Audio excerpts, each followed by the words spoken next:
नमस्कार आप सभी को। तो ये जो आज का वीडियो है ये हम सभी लोगों के लिए बहुत ही इम्पॉर्टेंट है, क्योंकि यहाँ पर मैं कुछ बहुत ही पावरफुल नक्षत्रास के बारे में बताने जा रही हूँ जो कि आपको ट्रैवलिंग के टाइम पे अवॉइड करने चाहिए। इससे पहले मैं एक छोटा सा अनाउंसमेंट करना चाहती हूँ। 12 जुलाई से 12 जुलाई से मेरा एक फाउंडेशन कोर्स ज्योतिष का स्टार्ट होने जा रहा है और इस कोर्स के अंदर मैं बहुत इन डेप्थ चीज़ें बताने जा रही हूँ। अगर आप ज्योतिष के अंदर कुछ नया सीखना चाहते हैं, कुछ नया करना चाहते हैं, तो ये कोर्स आपको 100% कहीं ना कहीं एक नया डायरेक्शन ज़रूर देगा।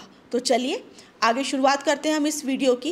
ये जो मैं नक्षत्र बताने जा रही हूँ ये काफ़ी तीक्ष्ण नक्षत्र हैं, फायरी नक्षत्र है और नक्षत्रों की क्वालिटीज़ पर डिपेंड करता है कि किस तरीके के एक्शन हमको उस टाइम पे लेने चाहिए। आपके मृदु नक्षत्र होते हैं, सॉफ्ट नक्षत्र होते हैं, फायरी होते हैं, तीक्ष्ण होते हैं। डिपेंड करता है कि आप किस टाइम पर किस एनर्जी को अपनी लाइफ में लेकर आ रहे हैं।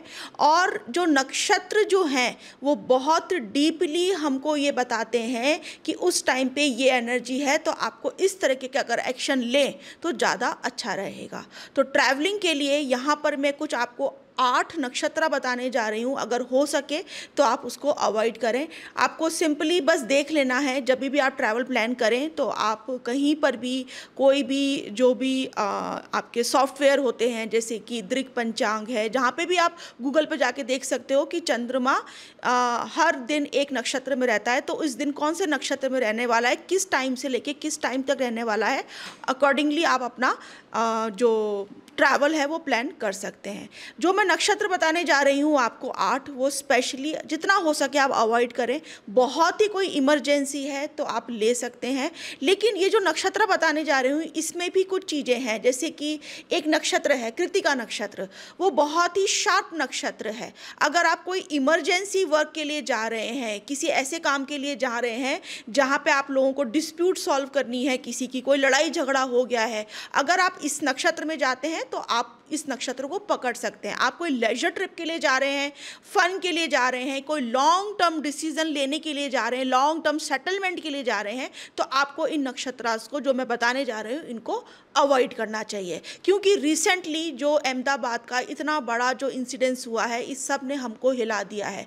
ज्योतिष को हम लोग बहुत ज़्यादा कई बार नज़रअंदाज कर देते हैं, लेकिन ज्योतिष एक ऐसी साइंस है जो आपको जो भी इस तरीके के जो योग बनते हैं आपको कहीं ना कहीं ये बचाने का काम भी करती है, अगर आपको पहले से कुछ चीज़ों की जानकारी रहे तो चलिए इस वीडियो को मैं पूरा डिटेल में समझाती हूँ और इसमें बहुत सारी मैं इंफॉर्मेशन देने वाली हूँ इंपॉर्टेंट, तो लास्ट तक ज़रूर सुनिएगा।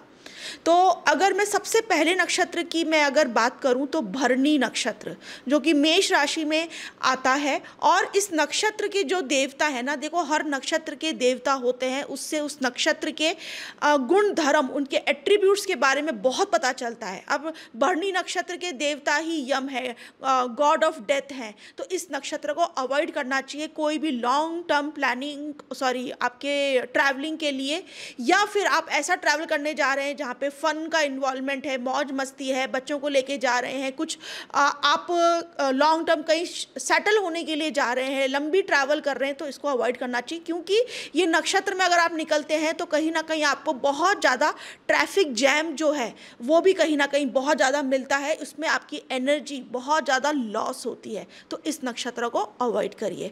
फिर दूसरा है कृत्तिका नक्षत्र। कृत्तिका नक्षत्र बहुत ही शार्प नक्षत्र है, ब्लेड लाइक नक्षत्र है। अगर आप इस नक्षत्र में ट्रैवल करेंगे तो आपको बहुत ज़्यादा इरिटेशन होगी, आपको बहुत ज़्यादा एक एजिटेटेड माइंड रहेगा, गुस्सा आएगा, आपकी रास्ते में किसी से लड़ाई झगड़ा या फाइट भी हो सकती है। इस नक्षत्र में अगर मैं जैसे कि मैंने बताया कोई ऐसा इमरजेंसी से रिलेटेड कोई काम में अगर आप जा रहे हैं, किसी के डिस्प्यूट सॉल्व करने जा रहे हैं या करवाने जा रहे हैं, अथॉरिटी से मिलने जा रहे हैं कि आपको किसी को डिस्प्यूट में इन्वॉल्वमेंट है और उसको रिजॉल्व करना है, तो ये नक्षत्र आप फिर भी ले सकते हैं।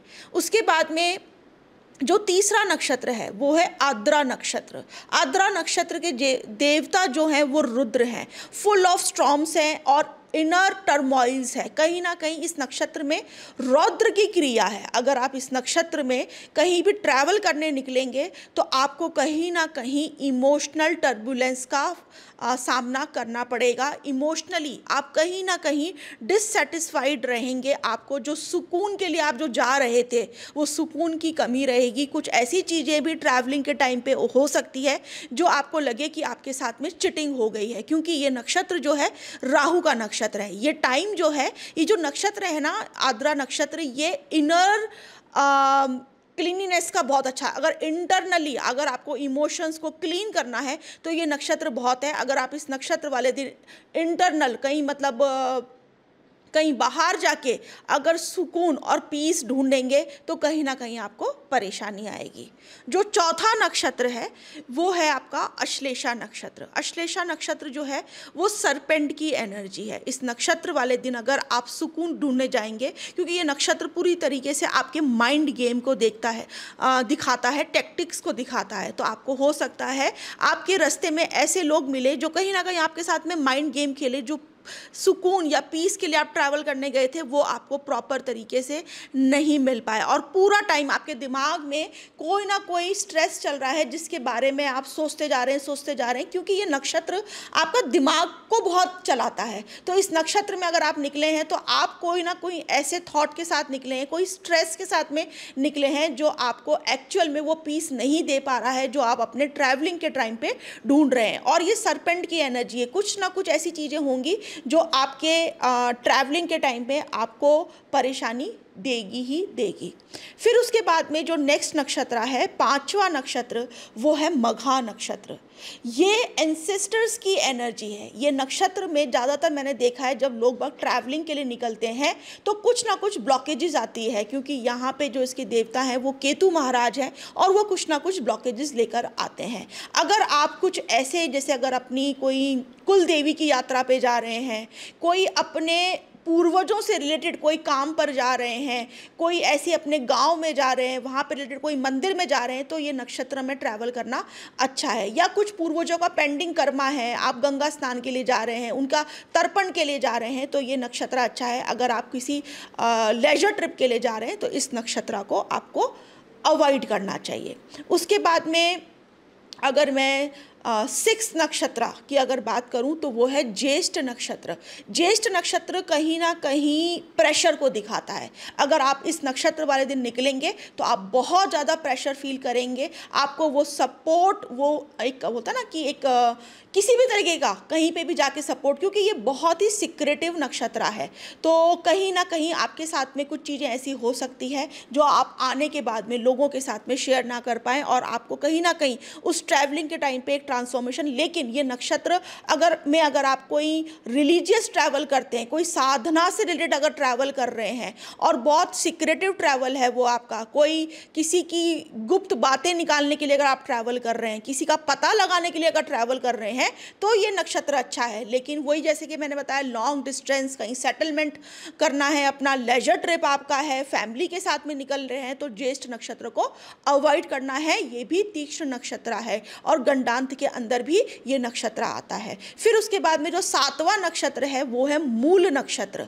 मूल नक्षत्र बहुत ही फायरी नक्षत्र है, तीक्ष्ण नक्षत्र है। इसमें तो लॉन्ग डिस्टेंस ट्रैवल या फॉरेन ट्रैवल, ये ट्रैवल नहीं करना चाहिए। लेजर ट्रैवल तो बिल्कुल भी नहीं होना चाहिए।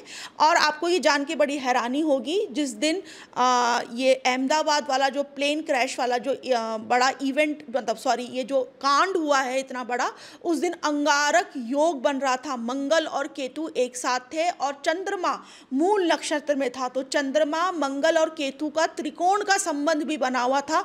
बहुत ही ज़्यादा इंटेंस एनर्जी थी, फायरी एनर्जी थी, बहुत ज़्यादा। तो देखो सारा मतलब एक तरीके से ब्लास्ट हुआ है ये इतना बड़ा। तो मूल नक्षत्र तो जितना हो सके वो तो आपको अवॉइड ही कर देना चाहिए। ऐसी कोई भी लॉन्ग टर्म डिस्टेंस ट्रैवलिंग के लिए नहीं जाना चाहिए।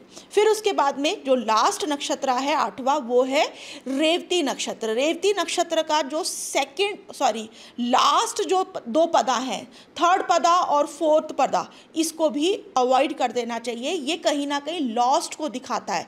तो कई बार ऐसा होता है कि कई बार हम किसी जर्नी में जाते हैं, हमारा कोई इंसान खो गया, हमारी कोई कीमती चीज़ खो गई, वस्तु खो गई, कोई चोरी हो गई, हम कहीं लॉस्ट हो गए, ऐसे कुछ ना कुछ मिस हैपनिंग वाले इवेंट्स जो आपको लाइफ में बहुत सारा बाद में इमोशनल पेन देके जाए, आप उसको लेट गो नहीं कर पाए, वो आपकी कहीं ना कहीं नेगेटिव मेमोरीज बन जाए लाइफ के अंदर, तो रेवती के 3rd पदा और 4th पदा को भी कहीं ना कहीं हमें अवॉइड कर देना चाहिए। तो ये तो मैंने नक्षत्र का बताया। अब मैं आपको कुछ चंद्रमा की प्लेसमेंट्स बताने जा रही हूँ जो कि बहुत ज़रूरी है। हम कोई भी डे टू डे लाइफ में भी अगर आप कोई बहुत इंपॉर्टेंट काम करने जा रहे हैं तो आपको राहु काल और गुलिका कालम को भी अवॉइड करना चाहिए। आजकल जितने भी एस्ट्रोलॉजिकल ऐप्स हैं, अगर आप उसमें पंचांग खोलेंगे तो उसमें टाइम लिखा हुआ आता है कि ये राहु काल है और ये गुलिका कालम है। तो इस टाइम पर भी अगर आप कोई बैंक का काम, कोई भी काम इंपॉर्टेंट करने जा रहे हैं, किसी से मीटिंग करने जा रहे हैं, कोई छोटा सा ट्रैवल करने जा रहे हैं, तो इस टाइम को भी आप अवॉइड कर दीजिए, क्योंकि राहु काल के अंदर बहुत सारा मतलब कन्फ्यूज़न रहता है, आपको क्लैरिटी नहीं आ पाती, आप सामने वाले की बात को नहीं समझ पाते या सामने वाला आपकी बात नहीं समझ पाता, आप कन्फ्यूज़न के साथ में कहीं ना कहीं वापस अपने घर पर लौटते हैं। फिर उसके बाद में चंद्रमा, आपके चंद्रमा से जब अष्टम होता है, जिसको हम अष्टम का चंद्रमा बोलते हैं, और अमावस्या, तो अष्टम का चंद्रमा, अमावस्या, ये कुछ ऐसे और आपका चतुर्थी हो गया और अष्टमी हो गया, ये कुछ चीज़ें ऐसी इतनी हाई एनर्जी की है। ये सारी तिथि और ये सारे चंद्रमा के जो गोचर हैं, ये हमारे स्पिरिचुअल कोई भी प्रैक्टिस करने के लिए बेस्ट होते हैं, लेकिन कोई भी लंबी यात्राओं पे जाने के लिए ये समय अच्छा नहीं होता है। मैं वापस से रिपीट करूँगी, राहु कालम, गुलिका कालम और आपका चंद्रमा से, चंद्रमा जब अष्टम भाव होता है स्पिरिचुअल प्रैक्टिस के लिए बहुत अच्छा है, लेकिन लॉन्ग डिस्टेंस ट्रैवल के लिए ये टाइम अच्छा नहीं होता। इमोशनल टर्मोइल्स आप बहुत ज़्यादा फेस करेंगे कहीं ना कहीं। और अष्टमी तिथि, तो इनको भी आपको अवॉइड करना चाहिए। तो चलिए, मुझे लगता है ये जो पूरा वीडियो है ये कहीं ना कहीं आपके लिए बहुत हेल्पफुल रहा होगा। Thank you so much.